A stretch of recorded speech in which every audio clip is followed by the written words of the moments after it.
Patchwork Heart Ministry and Fiat Ministry Network invite you to discover your mission, a brand new in-depth monthly video series featuring engaging Catholic speakers who will challenge you to live your life abundantly. For only $25 a month, you will receive a personal monthly mission, including 3 full-length inspirational talks that build upon a new theme each month. Sign up for the Discover Your Mission tier at patreon.com/patchworkheartministry today.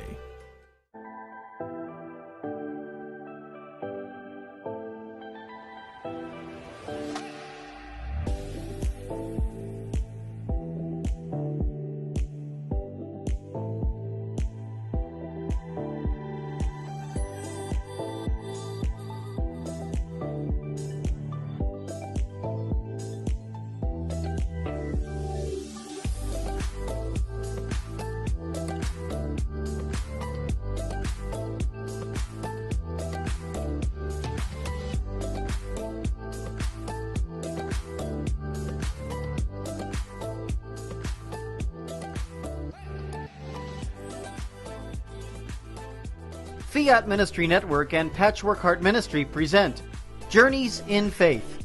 Now, here's Andy Santis.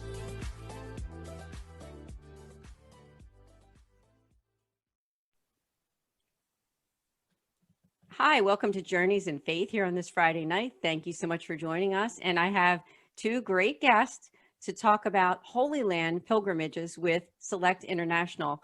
So I have with me a returning guest of a couple times and a friend of mine and of the foundation I represent, Father Matthew Phelan, Mercedarian Friar, and also Father Zachary Navit from the Archdiocese of Philadelphia in my own archdiocese. So welcome to both of you. Thank you so much for joining us on Journeys in Faith. Good to be here. Thank you. It's great to be with you. Yeah, it's awesome because I'm really excited. And I'm going to hold this up for our audience here.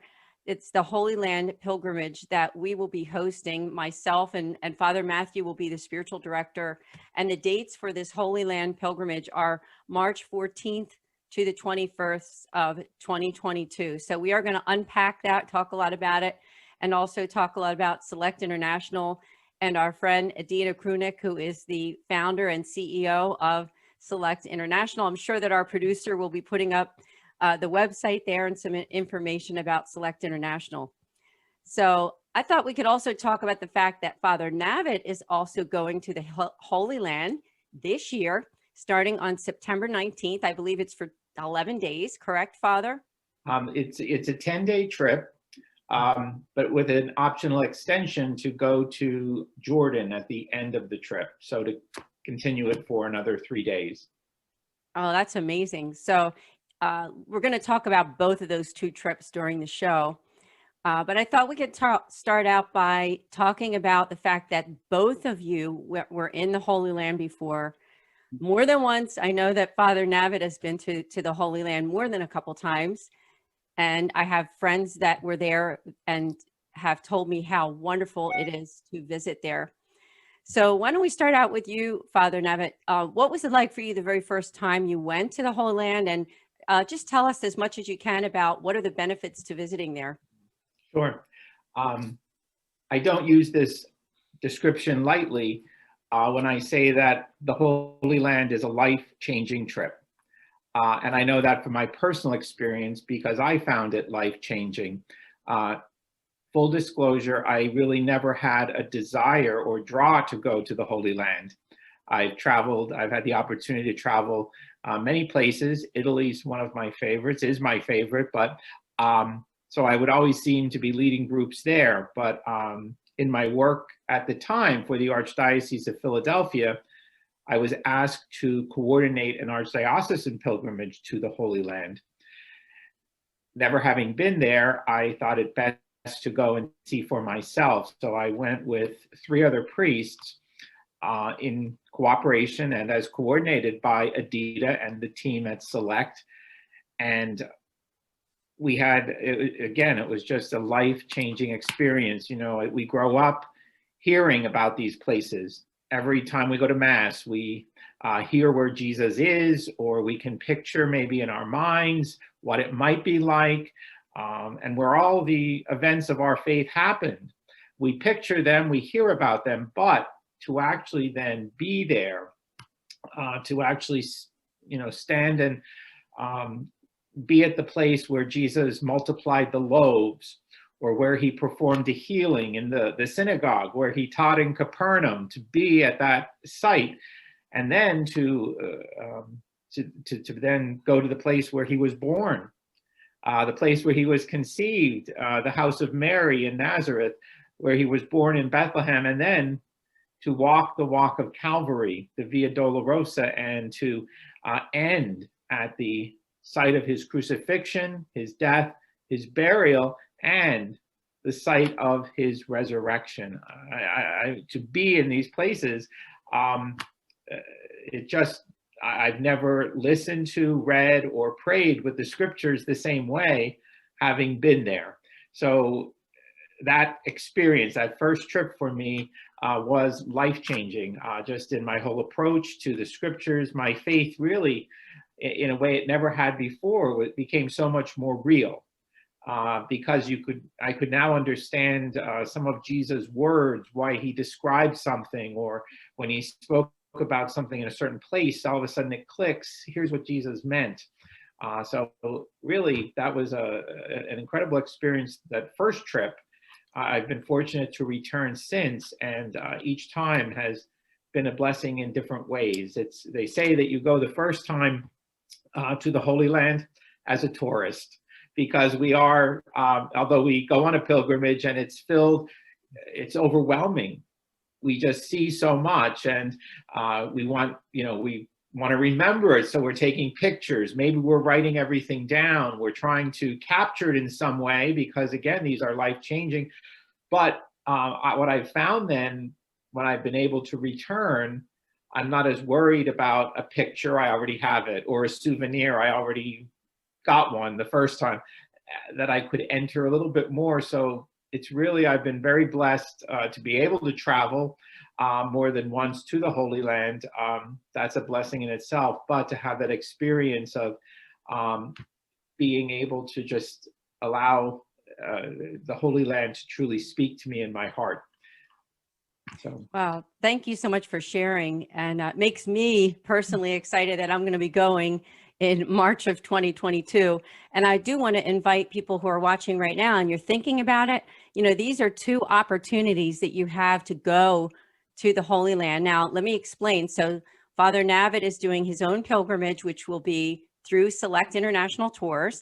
All you need to do is go to selectinternationaltours.com, and you can find it right there on the website. Now, Father, did you have any contact information that you want to share with our audience here? Sure. The Select website is really the best way, because it puts everything there.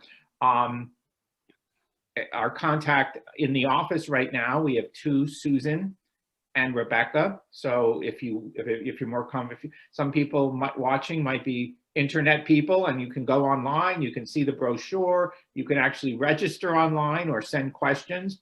But there is also a phone number there for Select. And again, for our particular group, Susan or Rebecca are our two contacts, and can answer any questions, and can also put people in contact with me if you have something more specific to ask. Yes, thank you. And I'm going to give them that 800 number. It's 800-842-4842. And so definitely, check it out online or call if you need to. That's going to be a wonderful trip. And I'm excited for you, because this will be, I don't know, was it your third or fourth time there? It might be my fifth or sixth. Oh, is it? Okay. I've Amazing. had the opportunity, and I've always gone bringing groups of people. It's a special joy. Father Matt and I were together on a group in the Holy Land, one of the Archdiocesan pilgrimages, which was a real blessing to travel. We were on the same bus, part of the same group. I enjoy traveling with the group, and it's, for me personally, it's a real blessing to be able now to travel with people, especially going for their first time, and to share their experience. So, that's incredible. My trip in September, I think like yours, is a rescheduled trip because of COVID. But thanks be to God, the travel is starting to reopen, and the Holy Land is one of the places that is first to reopen because of their very vibrant plan for safety and vaccinations and the health and well-being of both the people who live in the Holy Land and those who travel there. So I'm very excited. This will be, we were supposed to go in April of 2020, and now we're find ourselves almost a year and a half later, September of 2021, taking this trip. So it's going to be an exciting opportunity to get back to travel, and especially to go in Thanksgiving to the Holy Land, to give thanks to the Lord for bringing us there and bringing us through this pandemic. Absolutely. And the audience that watches this show, we get people from the greater Philadelphia area, but also beyond, because we're on Facebook, on Fiat Ministry Network, and we're also on podcasts too, on Podbean and Apple Podcasts. So there could be a lot of people listening that are from outside of this area here where I am and where you are, Father. So have you ever had people that attend that are from outside of our own Philadelphia area? I have, yeah. It's been, that's a great part of it, to meet people locally. A lot of people I've traveled with from our Philadelphia area I've never met before, but through word of mouth, different advertising, through churches and outreach. But to have that experience of meeting people really around the world and making these relationships through travel. So I'm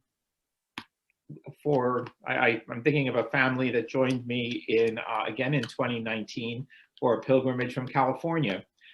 They were looking for a pilgrimage, and they had a place in mind, and really through their investigation found Select International and the tours and pilgrimages, and really our dates and itinerary just matched up, and we are still in contact. And I'm hoping that their hope too is that we travel together again. So Select does a great job of arranging transportation from wherever you are. Some people find it easier and more desirable to travel from their home location and leave with the group together. That's wherever we are leaving from, usually many times from Newark Airport, for example, so to meet there and travel together. Or Select can arrange direct flights, or the best flight for the person from wherever you are, and we meet at the destination. So at the airport, which we've had that happen more than once, where we're meeting people at the airport, and our group forms and we begin. And I think I found there's a great camaraderie among the pilgrims that develops. Again, ideally for those who are local, we always try to get together a little bit in some way before and share information and just get to know each other. But if that opportunity is not there before, once you're all together on the bus and sharing meals and travel and a lot of laughs and enjoyment and of course prayer, the group comes together in a beautiful way. So I hope that's the same with your group. I'm sure it will be. Yeah, thank you. You described it so well, because my experience so far in dealing with Select International has been nothing short of really perfection. I have to say their team is wonderful. We're dealing with Adita and Rebecca and Kathleen and Matt.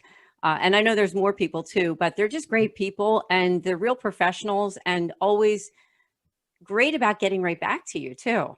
So for those who are watching, and if you're even thinking about doing something like this, I can say that this is the right place to do it, is with Select International. And you got two good opportunities right here to do it. So they always, I think their motto for their company is that they have passion for the pilgrimage and compassion for the pilgrim. So, and I think they do live up to that motto really well. I've always said in Adita, I've worked with Adita on travel even before I knew Adita. A friend of mine who was a travel agent and would run pilgrimages soon after I was ordained invited me to be a chaplain on a pilgrimage. And again, I didn't know Select nor Adidas at the time, but that's who was my friend Roseanne Maroney was using. And through the years, we traveled a number of times. And then when the opportunity presented itself again, when I was asked to run pilgrimages for the Archdiocese, I went into it with a blank slate, and we interviewed a number of companies, and in every way, Adidas' proposals and presentation, could not be exceeded. So I went with her with the support of the Archdiocese at the time, and have continued to travel with her since. I really don't think because the thing I always like about Adidas, she's very honest, and she'll say, there is no such thing as a perfect pilgrimage. There's always going to be someone's luggage lost, someone might get sick or hurt, God forbid, but things happen. A hotel messes up rooms, or a meal isn't right. There's always going to be issues, but what I've always found and what Adidas always promised is, she said, we won't promise you a perfect pilgrimage, but we will promise you we will take care of anything you encounter. And I've always found that to be the case. Well, that's good to hear, because we live in a world of imperfection, right? So, I mean, things are going to happen once in a while. And we do pray that they don't happen, but they're bound to happen. Something is bound to happen. So it's good that you brought that up, and thank you so much. So I thought maybe we could turn it over for a little while before our break. We do have to take a break in about 10 minutes or so to Father Matthew, because he was on that trip the last time with Father Navit. What was that like for you to being on that trip with him and all the others? Well, just as Father Navit speaking, just a lot of memories are kind of flooding back. And I have to say I was very blessed, because I was really able to go as a pilgrim. I mean, this time my role will be a little bit different. I'll be the spiritual director of the pilgrimage. Last time, Father Navit was in that role, so I was really able to kind of sit there, soak, and kind of observe, and also watch what he did. But first of all, the pilgrimage that we went on was in 2017, February 2017, late January, early February. And I guess the one unique memory, and again, because every pilgrimage will have its unique memories, but that was the year that the Eagles were in the Super Bowl. So here I am with the Archdiocese, 2 buses, 8, of people from the Archdiocese of Philadelphia, and we're awaiting the Super Bowl. And so there was concern, were we going to be able to watch the Super Bowl from Tiberias in Galilee, on the Sea of Galilee? While, we were able to, in our individual rooms, get the Super Bowl. It was on, international television, so we were able to watch it. And it just, with the time difference, the Super Bowl was kind of starting about 1:32 a.m.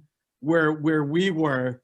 And just kind of one funny memory, and I'm sure Father Navit will remember about the buzz of this, but here I am. I had my own private room, and we're watching the first half, and it was maybe about 3 minutes before halftime. And so there was an exciting play or something that happened that fell short, and I'm in my room, and I kind of burst out, "Oh no!" And I get this pounding on the wall. Somebody, can you be quiet in there? And I felt, I'm sorry. And then so I tried to keep myself calm the rest of the game, and so of course we didn't get much sleep that night, because the Super Bowl ended about what would have been 5 o'clock, 5:30 local time. And that morning we were getting up early for breakfast to begin the day's activities. So at breakfast, again, I'm sitting at the table, and a lady at the table who I hadn't met at that time said, "Oh, I kind of feel bad. I shouted at the person next to me to quiet down." And I started laughing, and I said, "Oh, that was me." And we just all had a great laugh. And she goes, "To be honest," she goes, "I never heard a man apologize before." So it was that laughter and that joy. It kind of set the tone. I mean, that was, I think, the second day of the pilgrimage that had happened. But of course, the Eagles won the Super Bowl. Everybody was in a good mood. It had been the third day. I remember that morning we were going to the monastery at Mount Carmel in Haifa. And that was the one day that I was preaching the Mass. So here, a kid that grew up in Wisconsin as a Green Bay Packer fan gets to do the homily for all the Philadelphia Eagle fans in the Holy Land on Mount Carmel the day after the morning that the Eagles of just a few hours ago won the Super Bowl. So that was quite a memory of that trip. And the whole thing was certainly, it was a marvelous, the whole thing was a marvelous experience, but that was probably the one unique thing about that 2017 pilgrimage. And, that it's a once in a lifetime for many pilgrimage in the Holy Land, and for many, maybe a once in a lifetime thing that the Eagles won the Lombardi Trophy. Yeah, good points. And it just shows that you're a real Eagles fan, because if you weren't even born and raised in the area and you were that excited, so. Yeah, but and it was really, when we went down to Bethlehem, even like the local, the entertainment that they give us at the restaurant and everything, they had Eagles flags, and everybody was, even the people, all of the locals in the Holy Land and the Palestinian Christians there, they were all happy for us that we were all in a good mood because of the Eagles, and so. Yeah, absolutely. And we like to think, though, that it was our prayers in the Holy Land that actually brought the Eagles their victory. So sure it helped. So everybody in Philly partied for a different reason, but we were actually having that holy celebration in the Holy Land, and it was, the whole experience of Middle Eastern hospitality also is something that's just a very beautiful experience.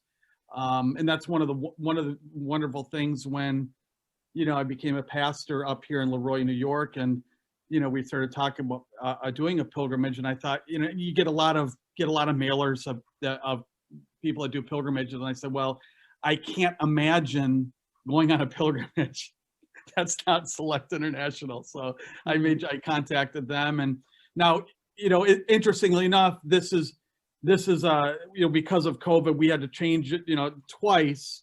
And now, Anne, you were looking at planning a pilgrimage. So we kind of just said, well, okay, well, why don't we just take and merge it together here, so we could try to get some more. So that's what, this is kind of ending up now a kind of a merged pilgrimage, just because of the delays that have happened and everything. But it's, we have our plans. God has a different plan. And so in God's plan, this is going to be the time and the moment that he wants us there. And so that's something we don't understand maybe, yet, but when we're there and we have that experience, and we have our experience of prayer and the beauty and the inspiration and the spirit of all of these holy places, in hindsight, it will make sense why the Lord has chosen that time for us to go. Well said. Thank you. Thank you to both of you for sharing. And I do want to mention to our audience who don't know this, that Father Matthew was actually in the Philadelphia area for a long, long time as a priest, 18 years plus, or however long that was, at Our Lady of Lourdes Parish in West Philadelphia. And so that's why he's so well acquainted with people like myself and Father Navit, who are from, the Philadelphia area. But, you still kept being that Eagles fan and connected with your Philadelphia friends. So that's, well, and now I'm in Buffalo Bills territory, but that's a whole nother story. And we're hoping maybe some prayer in the Holy Land can bring the Bills a future victory now that I'm here. We'll see how powerful your prayers are. Maybe that will. That's right. Yeah.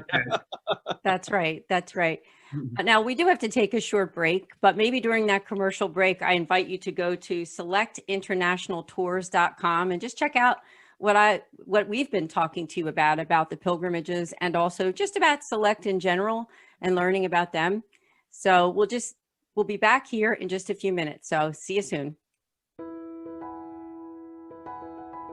Hi, my name is Anne DeSantis, and I'm the director for the St. Raymond Nonatus Foundation for Freedom, Family, and Faith. You can learn about us on our website at nonatus.org. I'm here to tell you today about two great podcasts that I hope that you will tune in. The first Tuesday of every month at 8 o'clock, we have a podcast specifically for Catholics affected by divorce. From 8 to 9 p.m. Eastern, go to Philly Nonatus on YouTube to subscribe. In addition, we also have a podcast the last Thursday of every month. That's also at 8 o'clock Eastern Time for 1 hour, and that one is for families in crisis. We have some really great guests coming up soon, so hope to see you then. Please also consider the fact that you can make spiritual direction appointments with us, with our spiritual moderator. All you need to do is go to our website on the contact form and just reach out to us. We'd be happy to hear from you and look forward to setting up an appointment. So would love to connect with you. Please share this video and let people know that we're there for families affected by divorce and also families in crisis. Thank you.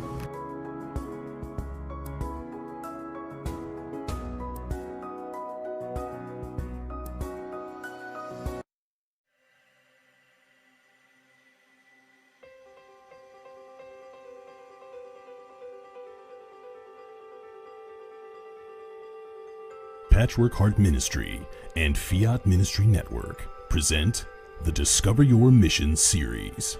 When I was young, in the 1950s, I attended Catholic grammar school and I memorized the Baltimore Catechism. In fact, I think I got an A on all of my tests. I faithfully attended Mass each week, not because I wanted to, but because I was afraid if I didn't, I would suffer eternal damnation. I followed all the rules. I followed my Catholic faith faithfully. But it wasn't until I became a wife and a mother and I began to try and pass my faith on to my children that I realized that everything I knew about Jesus was memorized doctrine. I can't even share with you how I was so wrote in my faith. And I was attending Mass, but I was not present. I was a good man, I was a good father, I was instilling the sacraments into my family. I was definitely not intentional. I was stuck wrote in my faith. But what kind of strength did he have? Jackie did not just have a strength of body or baseball skill. He had a strength inside of his spirit, a courageous meekness that empowered him to play the game. And I tell him what is going on with me, and he's like, oh, okay. And I'm like, no, I think this is like some sort of miracle, dude.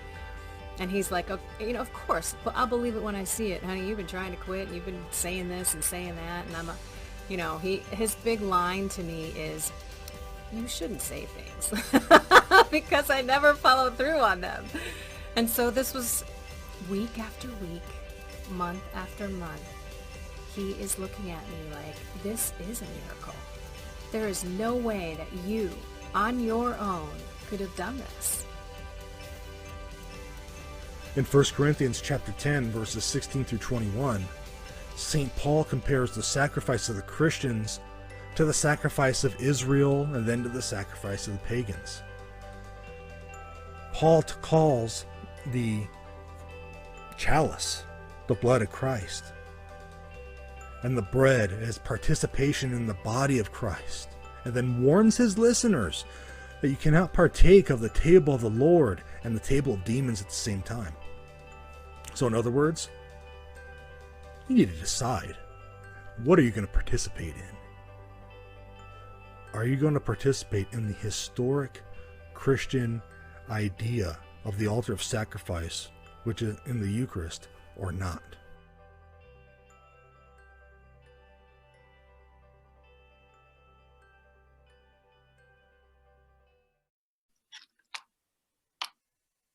Hi, welcome back to Journeys in Faith here on this Friday evening. I'm Ann DeSantis, and I'm with Father Zachary Navit of the Archdiocese of Philadelphia and Father Matthew Phelan, Mercedarian Friar. He's the pastor at Our Lady of Mercy in St. Bridget's in Leroy, New York. And during the first half of the show, we were talking about Holy Land pilgrimages with Select International Tours. And both of them gave some words of wisdom about what it's like to travel to the Holy Land, and especially traveling there with Select International. And as I said during the first half as well, that I will be hosting a pilgrimage with Father Matthew, and this pilgrimage will be March 14th to the 24th in 2002. So, excuse me, 2022. And the information will be at selectinternationaltours.com. Father Navit will be hosting one this year on September 19th for 10 days. So again, go to Select International Tours and you can learn about that, or just watch the first half of the show. Yes. So yeah, so welcome back to both of you. Father Navit, I wondered if you could expand a little bit about what it was like to visit the different points in the pilgrimage, because I know that there were some very special places. Yeah, it's hard to even pick a favorite, but I do want to highlight two that I found just to be extraordinary. Over so many of the sites where something occurred in the life of Jesus and in the life of the early church, of course, a monument, a marker has been built, and many times a church to mark that place. And so many of the places we visit are churches built over the site of a holy place, something that happened. And the most powerful of those for me is the Church of the Holy Sepulchre. Now they always kid Americans, especially because that's what we call this, the Church of the Holy Sepulchre. The natives, the Christians of the Holy Land, they refer to this as the Church of the Resurrection, because of course there is no greater event in the life of Jesus and the life of faith than his resurrection. I mean, that's what gives, of course, everything meaning. So to be at that place where, and typically a visit, the ultimate visit starts with walking, waking up very early in the morning, walking the way of the cross, the Via Dolorosa, to the group together pray the Stations of the Cross, carrying a large cross, and to see people taking turns, sharing the cross, carrying it with one another. What a beautiful image of really what the life of a Christian is about, to walk the way of the cross with Jesus, with one another, and to help one another carry the cross. The last stations, of course, take place inside the Church of the Holy Sepulchre, where Jesus was stripped of his garments, crucified, died, and prepared, taken down from the cross. So there, Mount Calvary, to walk up and pray at Mount Calvary, and then the place where Jesus' body was prepared, and then the tomb, to go into that tomb where Jesus was not only buried but rose. Incredible experience. When I was there in 2019, I had the opportunity in the tomb, which is it's like a church inside a church. The tomb itself is encapsulated in a small church built around it, and you literally have to crawl down to get into the slab where Jesus' body was placed. Well, once a day in the morning, they turn that slab into an altar, and mass is celebrated there. And everyone has to gather around outside, and you can listen and hear. But the priest goes inside to pray and use that altar. And I had the opportunity to do that in 2019. I mean, to be in there, and at times I was there by myself in the actual place where Jesus rose from the dead. I mean, even now, I can't believe that happened. I just, we of course we had a concelebrated mass in there with, I think there was 4 or 5 of us gathered around Bishop Fitzgerald when I was there, and so it's pretty. But to be, and then to celebrate, be the lone celebrant in there, but the whole, just to be the whole mystery of after the consecration, when it's time to show the host, you would go out, and to be, so it's almost as, like really a symbol of Jesus in his real presence, now rising from the tomb and then appearing to disciples. That whole image of that was something that struck me in that moment that we were there. Thank you both for sharing. So for people who are watching and that might be thinking about, I'd like to do this, is there anything that they can do to prayerfully prepare for this? I mean, I know there's going to be a lot of just regular things that they do to prepare, getting their clothing ready and getting everything prepared for the actual trip. But is there anything they can do in a prayerful way to prepare for it? Father Navit, we'll start with you. I think always it's great to prepare, and we have so many resources right now.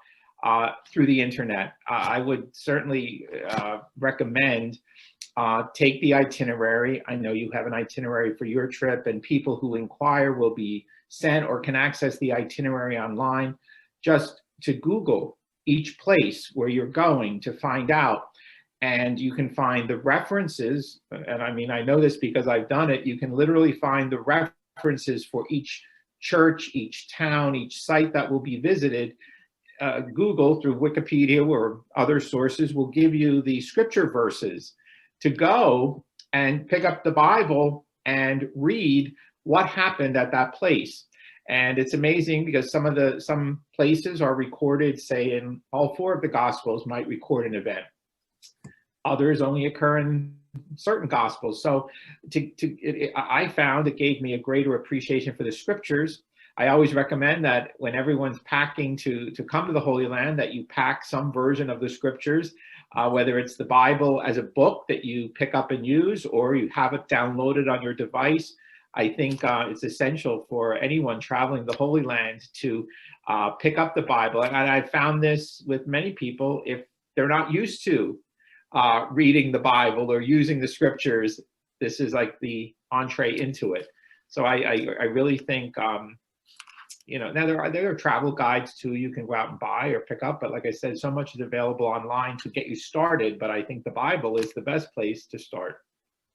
Yeah, that's great advice. And I wonder with Father Matthew, I have to mention something about Father Matthew. It's very interesting and a connection to the Holy Land itself, right? Is that Father Matthew's mother, who's deceased, was Jewish. Now, she was a convert to Catholicism, but I wondered if you had anything to say there, and also any words of advice, as I said, on the spiritual level.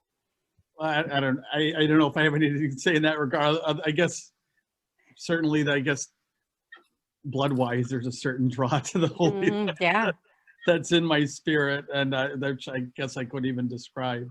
When you're asking about ways to prepare for, certainly, everything that Father Navit said, absolutely. And I'd say just at the real basic level, just make sure you get to confession a few days before you go or whatever, so you're not worrying about anything, so you can really be able to travel in freedom and not being worried about something you did last week or something like that. So that goes anytime you travel, but I think especially the Holy Land, to be able to go, and know that, that you're beginning in a great state of grace and our Lord's going with you.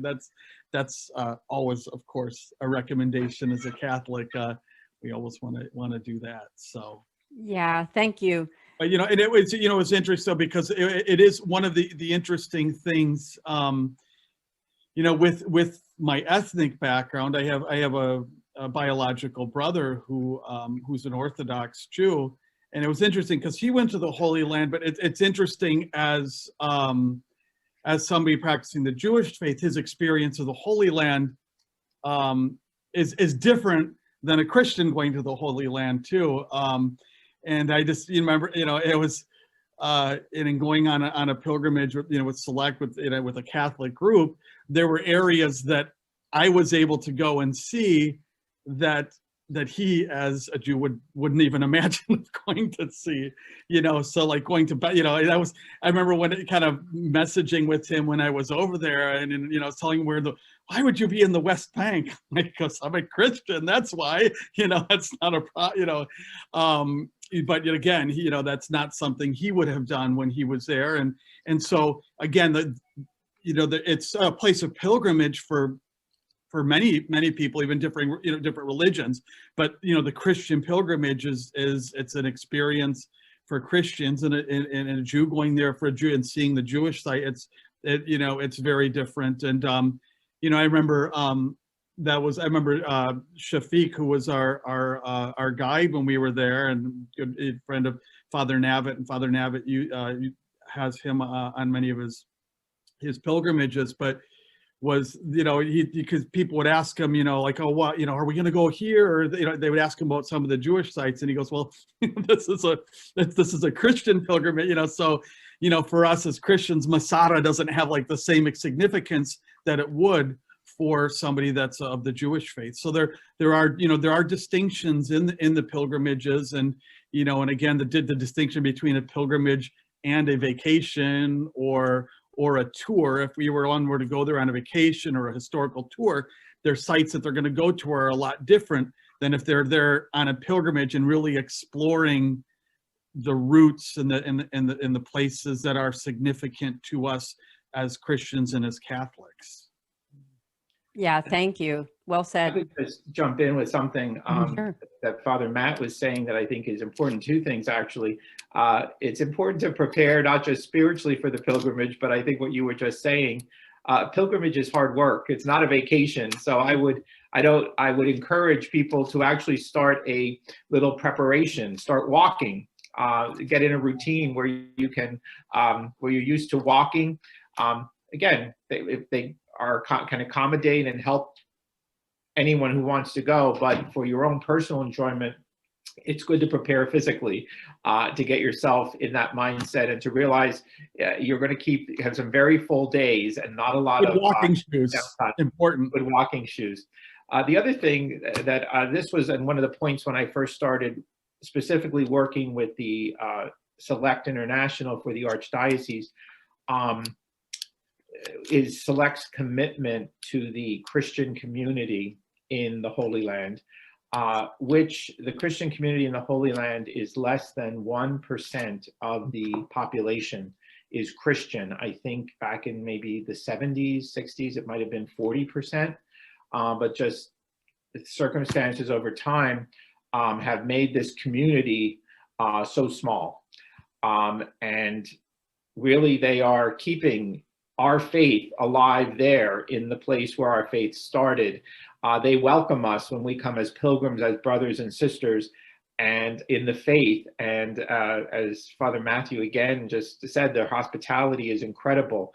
But they are a community that is challenged each and every day, to survive.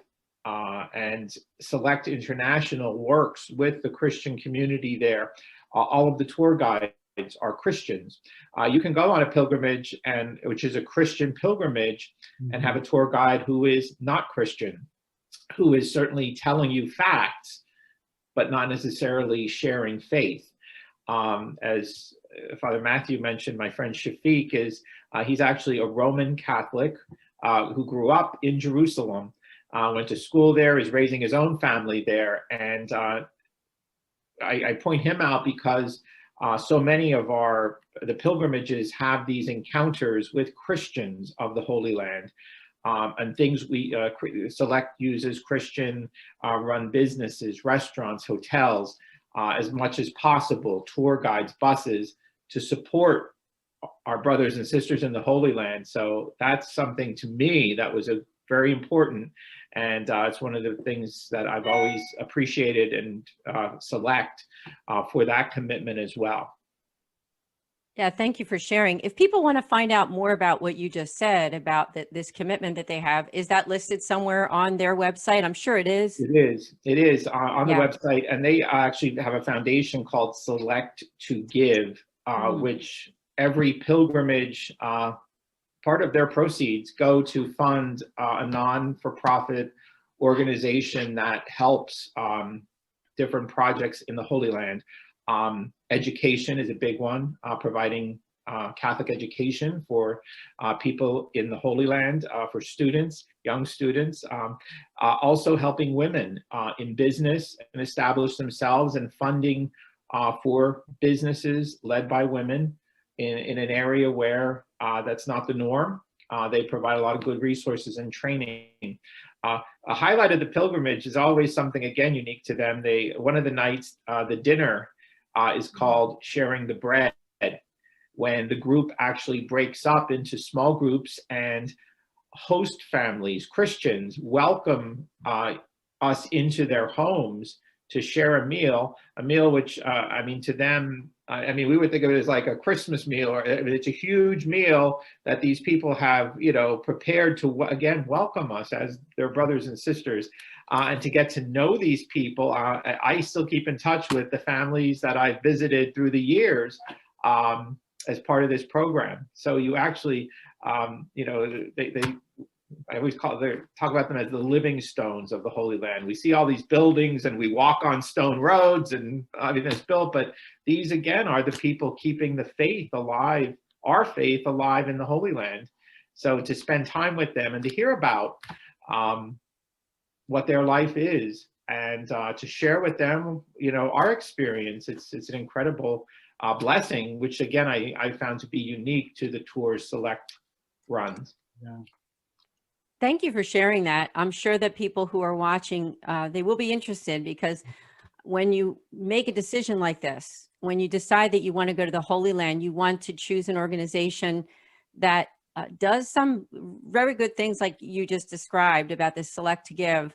And this is great. This is wonderful outreach. And it's good to know that your money is going towards something good like this as well. I thought we could talk a little bit about the accommodations and the food as well. I'm sure people are thinking, I wonder what that's like too. So if maybe we'll start with Father Matthew this time.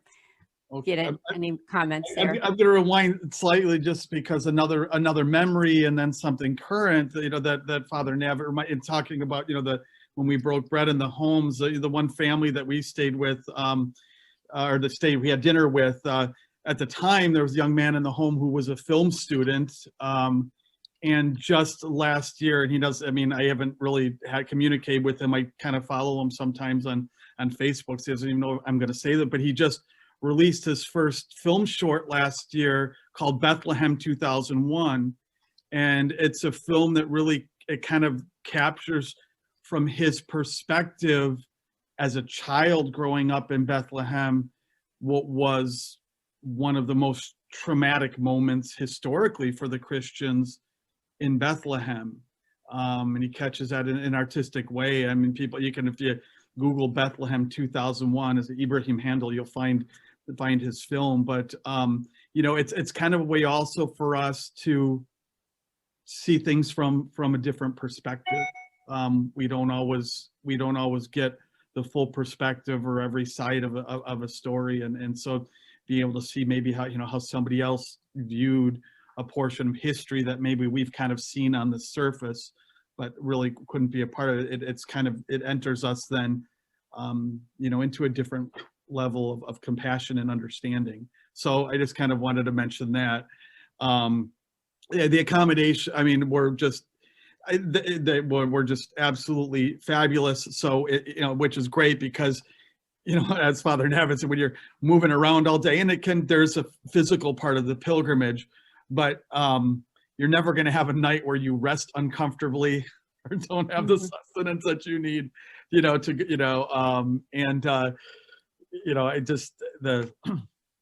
I love the Mediterranean diet, so that for me it was the food was a great highlight. And you've known me for some time too, so you probably saw me eating a little differently when I came back from the Holy Land with a greater appreciation for Mediterranean food, which I would then seek out whenever I could here in the States. But I'm kind of food oriented, so that's kind of where my mind usually goes when I speak of it. But the accommodations were tremendous, and that was certainly also a great highlight of the trip. Yeah, good to know. What about you, Father Navit? Anything to say about that? Yeah, I always tell our groups when we're preparing, remember that we're going to visit as visitors to another country. Mm-hmm. If we wanted or expected everything to be like it is here in America, we would stay here. So don't expect everything to be the same. Go with the openness to try the local cuisine, to experience life as it is in another place. And again, I think the trips do a great job. The accommodations always top rate. And again, anytime we've ever had an issue, and again, someone's room wasn't ready or something, they've always addressed it. So the accommodation's great variety of food. I would not let any fear of a different cuisine deter anyone. There are many things that you'll encounter that are very familiar to us here at home, so I don't think anyone would go hungry. I do also just want to say a word, because a lot of times people will raise as a concern, is it safe? Is it safe to travel to the Holy Land? And we know this is a part of the world where there is unrest. There is always, from the time of the scriptures, been unrest. But that being said, again, I've been to the Holy Land 5 or 6 times. I have never encountered or been placed in a situation, and some of the times have been while there was, if you would have turned on the news back here in the United States while we were there, you might have seen something that was highlighted or, as unrest, but we never encountered it. The guides and the directors on the ground are in communication to make sure that everyone is always safe. And many times when they're asked there, about safety, they can very well quote back to us or give the statistics about crime and dangerous situations in the United States, and then compare them to their statistics there, which leave us a little bit embarrassed. We don't want anywhere to be unpeaceful or have unrest, but just know in going that it is safe to travel to the Holy Land, and the commitment of everyone is to keep everyone safe, and that is of the utmost importance, whether it's with the COVID protocols for health and anything else health-wise, or for physical actual safety. Everyone is working together to keep everyone safe. So I really would not have any worries about traveling to the Holy Land. Father Navit, one thing I was really impressed on our 2017 pilgrimage was how the timing of it all, and how our guides just seem to have everything timed so well, where we really, other people that I've known that have gone with other groups, and I don't know if this is your consistent experience or not, but it just seemed like I was prepared for a lot more wait time, and we almost had none at all, in comparison to other people that I know have gone. And I don't know if that's been your continued experience with Select and the people that they have taking us. Yes, that has been my, across the board, my constant experience, that everything is well planned. And again, I've traveled with groups of, a group of 4. I've traveled with groups of, over 100, and they have worked it in a way that seamlessly we're all having a great experience. We can be in and out of sites, in the best way possible, so that we see everything. But we're making the best use of our time. And, as in any itinerary, there's always adjustments that happen along the way, because again, they're communicating there, the people who live there, to give us the best experience. So I think that, you have the benefit of a group pilgrimage like this with Select, is that you come home seeing everything you wanted to see without having to do so much of the planning and work to make it happen, because they've done the work for us. Amen. It makes me very enthusiastic about this whole thing. And just want to invite this audience who are here on Fiat Ministry Network and on the podcast that are listening to check out and go to selectinternationaltours.com and get more information. And those dates are for these pilgrimages are for Father Navit's pilgrimage is September 19th for 10 days.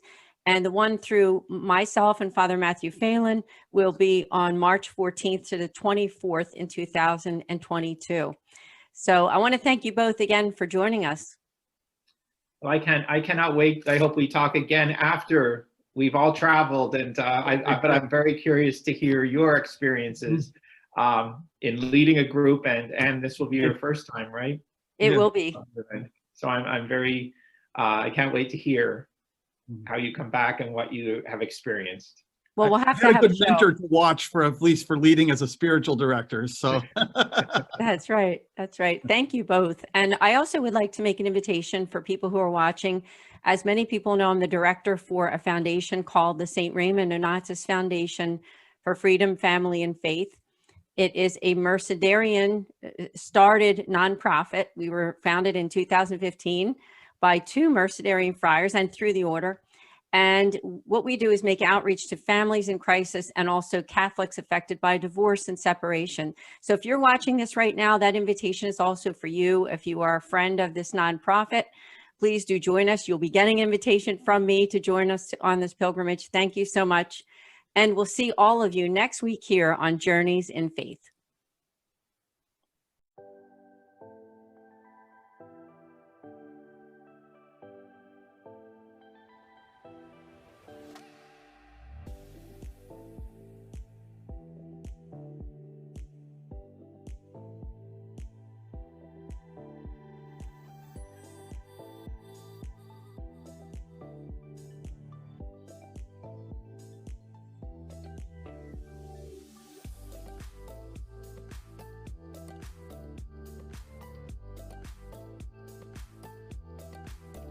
Journeys of Faith is a production of Fiat Ministry Network and Patchwork Heart Ministry. For more information about Journeys of Faith, email info@fiatministrynetwork.tv. And be sure to friend, follow, and like us on social media. Just search Journeys in Faith with Ann DeSantis.